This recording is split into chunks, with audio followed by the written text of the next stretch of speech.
Ride along each week as we share proven strategies to strengthen your business, energize your team, and create the business success you've been dreaming about. And now, here's your host, Rich Allen. How effectively are you using your financial metrics when making business decisions? Welcome to the Ultimate Business Tune-Up Podcast, where our one and only goal is to help you tune up your business so you can have the long-lasting success and fulfillment that comes from owning a solid, profitable, and sustainable business. Each week, we dive deep into a single topic related to improving your business, improving your team engagement, or improving your relationship with your customers.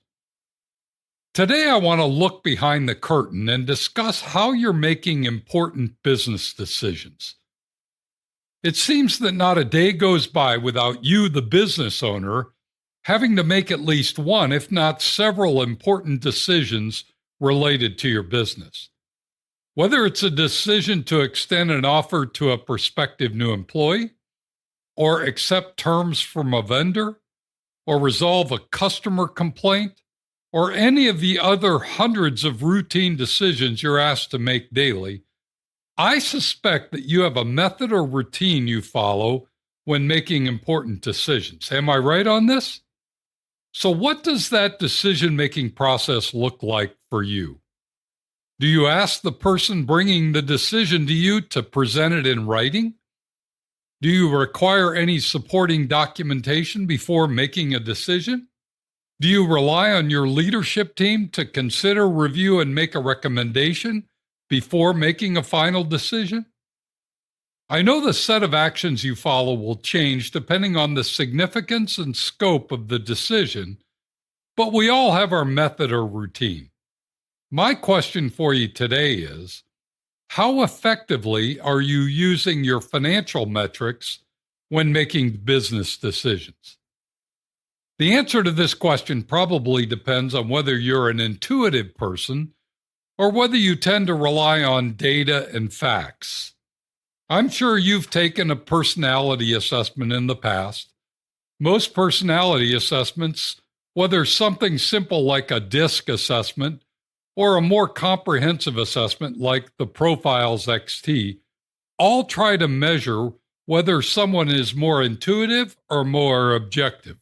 How you score on this scale likely has to do with your style or approach or preferred methodology for making important decisions. But today I want to encourage you, whether you tend to be more intuitive or whether you tend to be more objective and data-driven, to incorporate your financial metrics into the decision-making process for your important business decisions. My reason for this is simple. I see many business owners making important decisions in their business based on their emotions rather than on financial reality. Let me give you a few examples. You may find that you can relate to these. An engineering company hires a new engineer because they were the nephew of one of their senior partners, yet the workload in the backlog wouldn't suggest there was a need for another person on the team. Or a credit card company leases a new office space in a high-profile building, even though the majority of their team works remote and rarely frequents the new space. Or a manufacturing company signs a marketing agreement with a local race car team, even though their target market has little to do with the sport of car racing. It's not uncommon to see significant decisions being made without much consideration for the financial benefits to the business. Yet when things get tight or a turndown hits the economy, the business struggles and the business owner finds himself stressed to the max. So how can you avoid this from happening in your business? It starts with first determining which financial metrics matter most to the success, growth, and profitability of your business. I'm sure you're familiar with the Hedgehog Concept. It was made popular by Jim Collins in his best-selling book, Good to Great. The Hedgehog Concept is the idea that great companies differentiate themselves from good companies by getting crystal clear on the intersection of three dimensions, otherwise known as three circles, that represent number one, what you can be best at in the world, number two, what you're deeply passionate about, and number three, what drives your economic engine. The economic engine of any business is defined as the formula that generates the most sustainable positive cash flow and profitability for the business. It's often defined as profit per X, where the X is the single denominator that has the greatest impact on the long-term success and profitability of the company. For example, your economic engine may be your profit per employee, or it may be your profit per square feet of warehouse space, or it may be your profit per territory, or it may be your profit per transaction. The first step in defining the financial metrics that drive your business success is to get crystal clear on this part of your Hedgehog concept, your economic engine.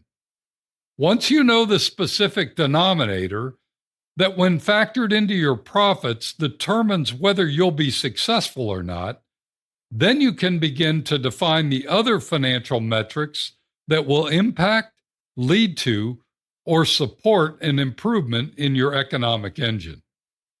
For example, if your economic engine is best defined as profit per employee, then you can begin tracking and measuring other related financial metrics that will help you predict your future success. It may be financial metrics such as projects or clients per employee, productivity per employee, employee retention or turnover, employee engagement and satisfaction, profit margin per employee, or overhead costs per employee.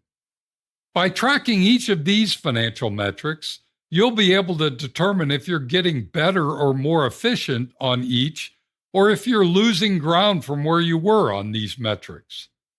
It's only when you blend these financial metrics into a financial dashboard that's updated and reviewed on a regular basis, either weekly or monthly, that you can begin to see and predict the direction of your business. Done well, your financial dashboard will be a combination of trend data for revenues, gross margin, overhead costs, and profit, along with key financial ratios, typically defined as a Y over X equation, similar to those I shared earlier. Once you've developed and published a financial metrics dashboard that you can use and reference, you can then consider every important decision in your business in relation to the impact it'll have on the key financial metrics of your financial dashboard.